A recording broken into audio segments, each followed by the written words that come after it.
you so much. That was Way Down Yonder, New Orleans, and it was written in 1922.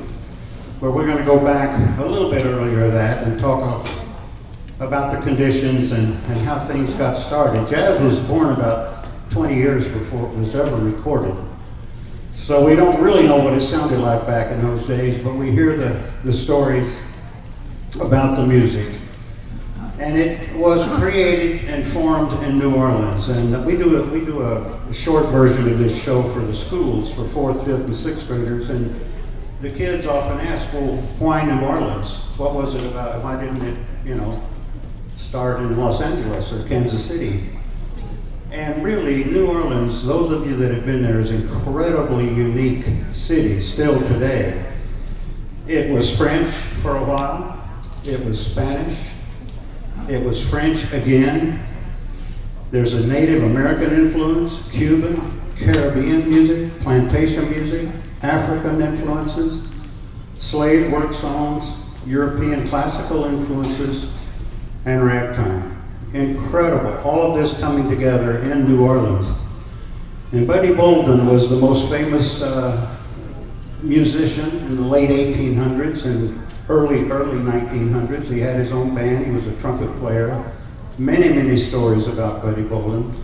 He was born in 1877 and died in 1931, but he had a mental illness and went into an institution in 1906. So he played only when he was very, very young. He formed a jazz band around 1895.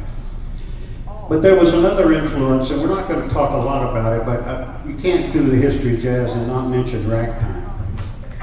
And ragtime is a very interesting development, and it was not created in New Orleans. A guy named Udi Bowman, he was born and raised and lived most of his life in my hometown, Fort Worth, Texas, but he often visited Kansas City. And he was in Kansas City with a friend one time in the red light district, and his friend was noticing pawn shops that had the 3 lights hanging out front, and he said, I think I'm going to open a pawn shop. And Udi Bowman said, well, I tell you what, you open a pawn shop, and I'll write a song about those 3 lights in front of your pawn shop, and I'll make more money than you will. And he wrote the 12th Street Rag. And we'll give you an example of what that sounds like.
It's amazing. That tune has survived all these years and can still be heard every week on the television. If you've got grandkids watching SpongeBob SquarePants, you'll hear the 12th Street Rag being played on the ukulele in the background. Absolutely amazing.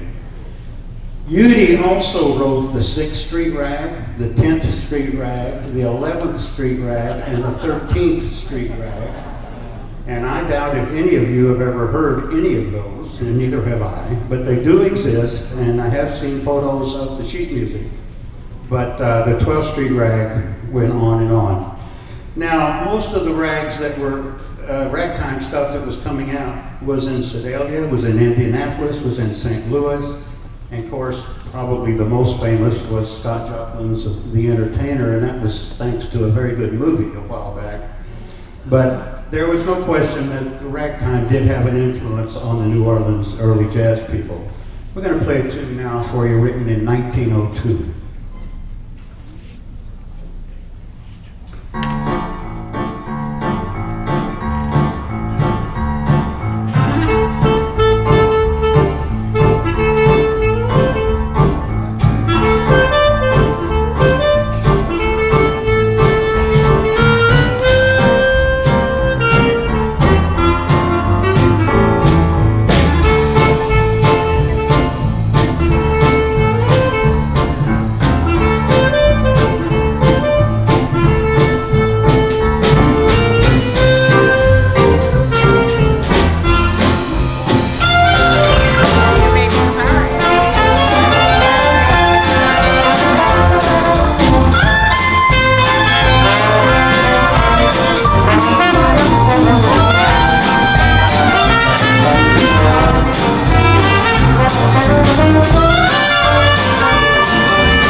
Everybody recognize that one, I hope. Bill Bailey, Won't You Please Come Home, written in 1902. Around 1910, migration started. A lot of musicians began to go to Chicago and St. Louis and Kansas City and LA and other towns as well.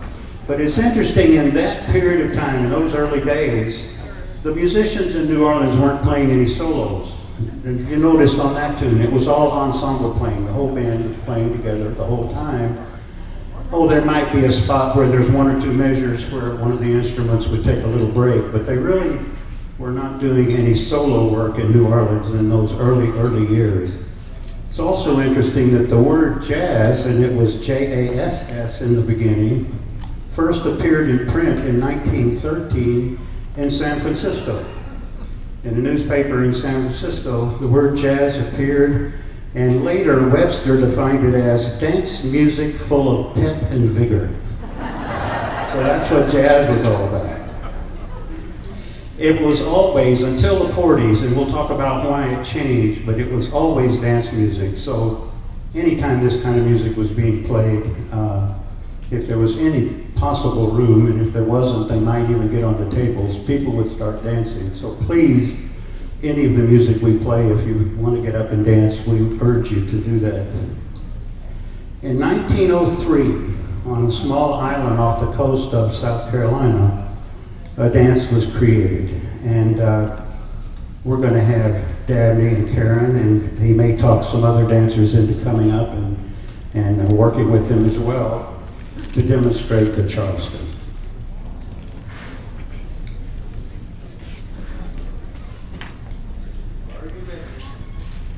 Does she look ready?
Thanks, guys.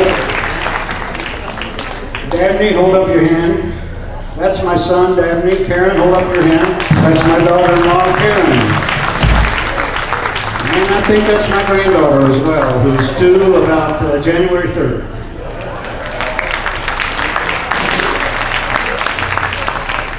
You know, it was interesting, we were talking about Fort Worth. In 1925, Joan Crawford and Ginger Rogers entered a Charleston contest, and Ginger Rogers won. The next night they went over to Dallas, entered another Charleston contest, and it was absolutely reversed. The other one won first place and won second, and they were just teenagers at the time. But the Charleston was incredibly popular, and still is today for that matter. In New York, there was a band from New Orleans in 1916, led by Freddie Kippard.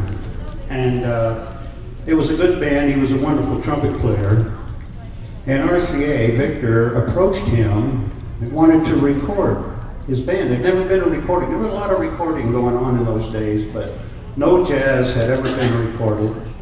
And they approached him and wanted to have him come and record, and he refused. He didn't want other trumpet players to copy his licks. In fact, they say when he played in public, he used to cover his hand with a handkerchief so that other trumpet players wouldn't see the fingering. Sounds like he was a little paranoid, doesn't it? But he absolutely refused to have the recording done. So the original Dixieland Jazz Band was five white guys got together and made a demo recording, and they went to Columbia in 1917, and Columbia refused to distribute the recording. They said it was too uninhibited and barbaric, and they refused to distribute it. And you know, I talked about this kind of music being dance music. On the label of the first jazz record ever made, it says, and I quote, "Here are two numbers which, if danced to properly, are guaranteed to keep the participant at least 2 jumps ahead of gloom and disaster." So they were encouraging people to dance. We're going to play one of the very first tunes ever recorded, jazz tunes ever recorded, the original Dixieland one-step.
year, 1917, Storyville was shut down and closed in New Orleans. And Storyville was an area that was 38 square blocks with 2,000 prostitutes. Whoa! Whoa. And a lot of musicians were getting a lot of work playing in the brothels and the clubs in Storyville. So that really started a major movement from some of the musicians to go north, go to Chicago looking for additional work.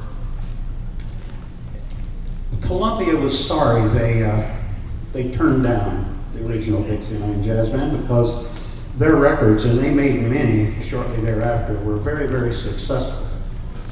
So in 1919, Columbia, trying to compete with Victor, recorded Theodore Friedman. Anybody know who that is? Theodore Friedman put a band together with Goodman, Jimmy Dorsey, Muggsy Spaniard, and George Brundage, and he went by the stage name of Ted Lewis.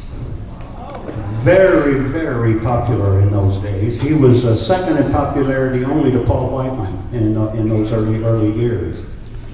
In the Victor catalog, where they were promoting the original Dixieland Jazz Band, they described Ted Lewis' clarinet playing. They said it was like the sounds of a dog in dying anguish. That was printed in the catalog for the original Dixieland Jazz Band. Now, why Chicago? The musicians could have gone a lot of places when they were looking for work, and so much work was lost in New Orleans. There was a great demographic shift to Chicago. There were 50,000 blacks from southern states in those years that moved to Chicago. There was less racism, they were allowed to vote. There was a wartime boom in armament production and unskilled labor needs in meat packing and manufacturing and railroads. And they brought musical taste and awareness with them. And they were joined by a post-war influx of Europeans coming in after World War I, which was over in 1918. There were 40 languages being spoken in Chicago by 1920. Hard to believe. Prohibition started in 1920. And so the clubs that were offering jazz and alcohol was where all the music was being played, and that's where the jazz musicians were working. There were some wonderful players, young players that began to emerge in Chicago. There was the Austin High Gang, Eddie Condon, McPartland, Freeman, Peschmacher, Lanigan, Goodman, Beiderbecke, McKenzie, Pee Wee Russell, Miff Mole, Louis Armstrong, many others were playing in Chicago in those days.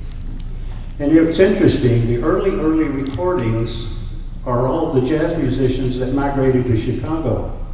A lot of good musicians stayed in New Orleans, but they didn't record because there was no recording studio in New Orleans in those days.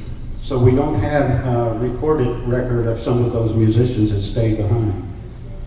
But the most important reason, in New Orleans, in like 1920 and early 20s, musicians were getting $1.50 a gig. If they were lucky, they got $2 a gig.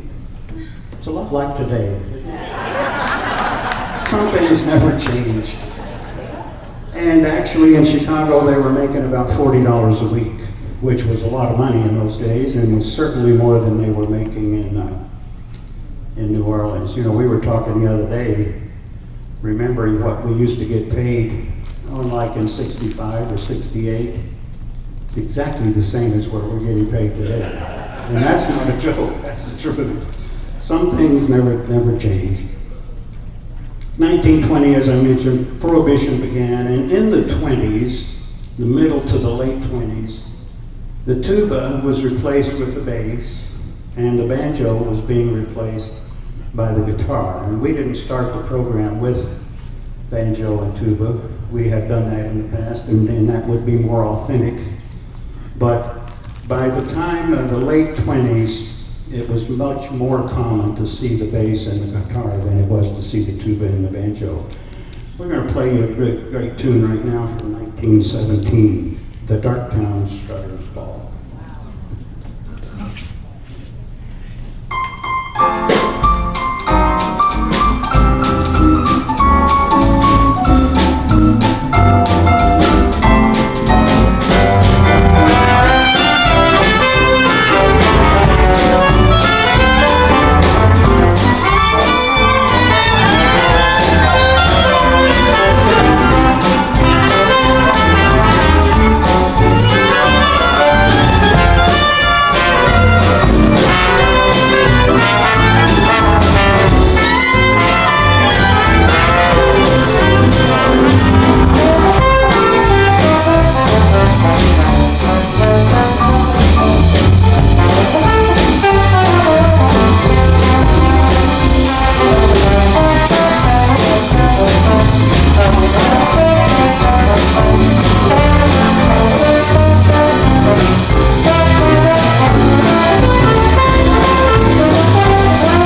Found an article written by a jazz historian.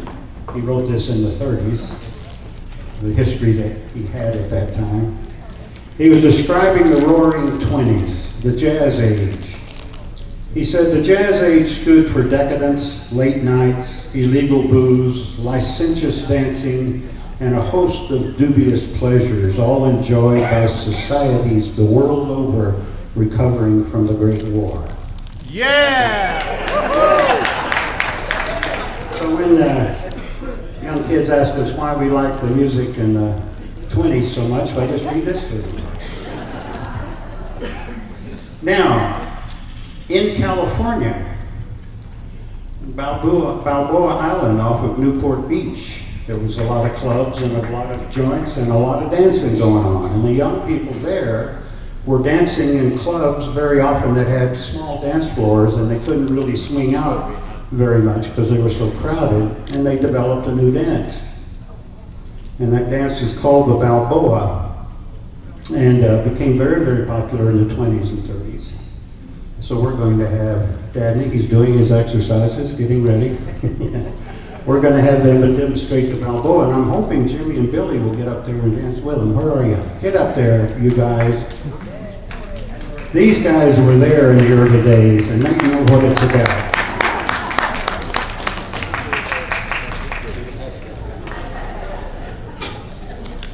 Don't hurt yourself.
By the way, it's hard to believe, Paul Whiteman, Paul Whiteman band wasn't playing a lot of jazz because it was all big band written arrangements, and there would be jazz solo occasionally, but he called himself the king of jazz and was extremely popular. He had 28 bands on the East Coast operating at the same time. and he grossed over $1 million in 1923. Wow. Can you imagine? Now, we couldn't talk about the history and development of jazz without talking about the blues and the blues singers. And there were a lot of wonderful singers in those days: Ma Rainey, Bessie Smith, Ethel Waters, and many others. And of course, Ella Fitzgerald, who kind of became the princess of all of them down the road. But we're going to give you a sample of that right now. We're going to have Cheryl. You got your microphone hooked up there where you can reach it? What do you want to do? You decide. Shall we take a vote with the audience? Excuse me. Cheryl is going to sing "While Women Don't Get the Blind." See if it's okay.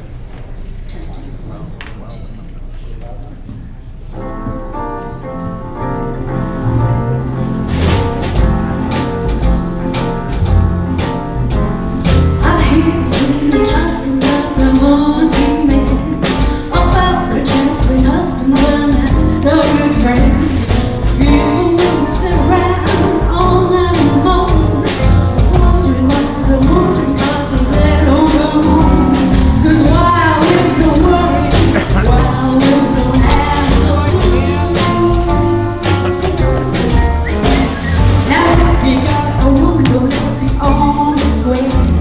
'Cause if you do, you'll have a man everywhere. I never was known to treat a woman right. I keep on looking hard for people day and night.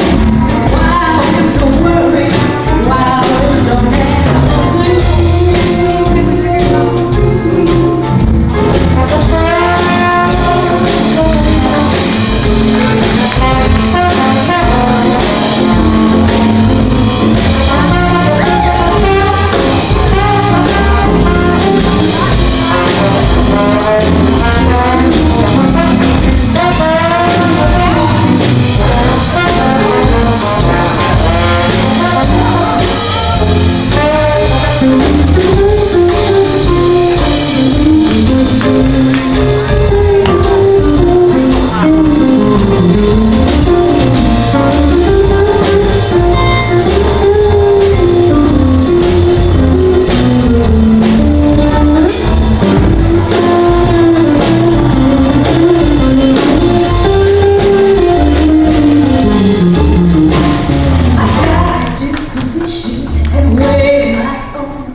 That was Cheryl Thurston.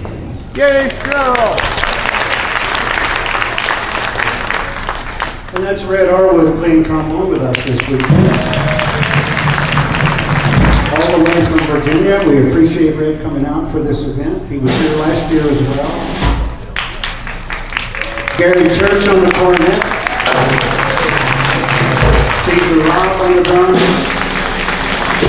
Madeline Roberts on the guitar. Danny Shannon on the bass. And Cheryl. I'm Joe Hopkins. We are the 52nd Street Jazz Band. I think I mentioned before, I just wanted to remind you, Caesar and Madeline have a band of their own. It's called Can Do, and they're going to be doing a rock and roll session in here at 4:45 which you do not want to miss. It'll be a lot of fun. The Chicago mayor in the late 20s got the bright idea to shut down all the clubs that were selling alcohol. It was illegal, it was prohibition, and he wanted to clean up the city. Well, the jazz business was controlled by the mob in those days. There's no question about it. That's where all the work was, and that's where the joints were and the clubs. So it really destroyed the music business in Chicago as far as jazz, hot jazz was concerned. The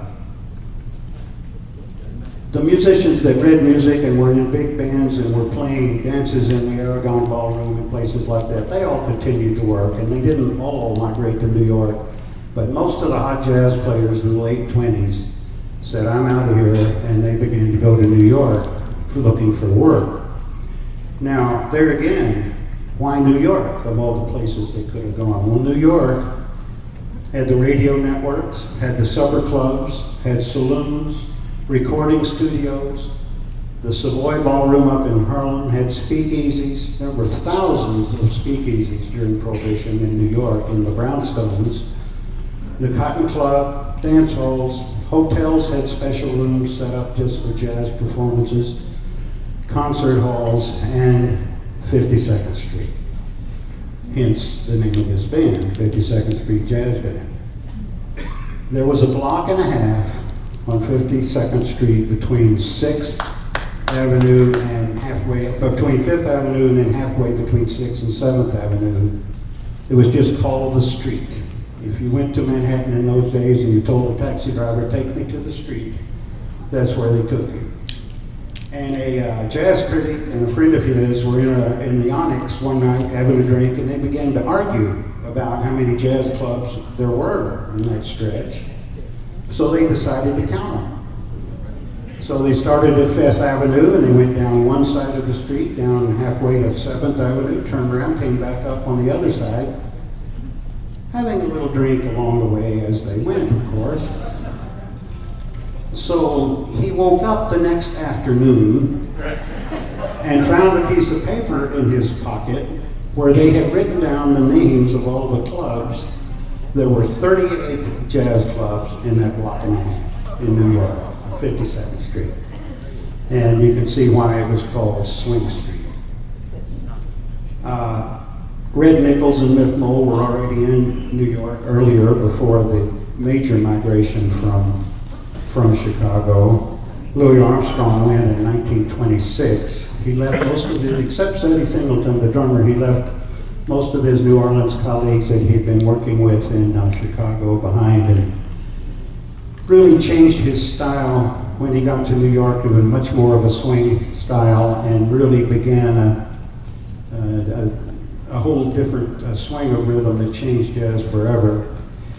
And we're going to play a tune from this era, written in 1923, very, very popular, called The Wolverine Blues.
During the Roaring '20s, there were a lot of music publishers in New York on West 28th Street.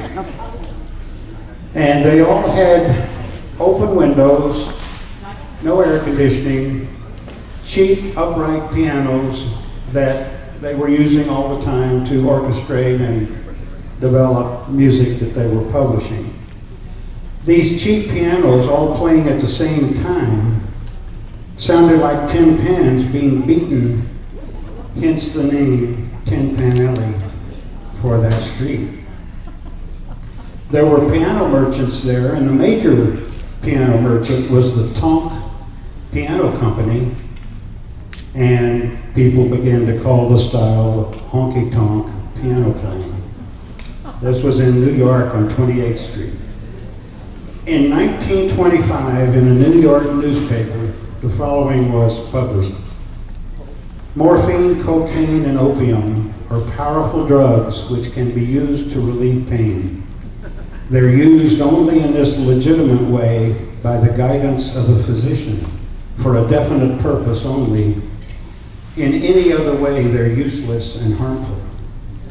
And their sale and use are specifically determined by law. This is not so with jazz. The form of music called jazz is just as intoxicating as morphine or cocaine. It is just as harmful, and yet its use is not determined by law. Thank God! I'd love to see what they thought of the rap music we're hearing today. We're going to do one more song for you, and then we'll take a break. And then when we come back, we're going to have the kids demonstrate a couple more dances for you. We'll do something that we don't always do at this show, but it requires a little of our audience participation, and you look like you need the exercise. Just watch Cheryl, you'll know what to do.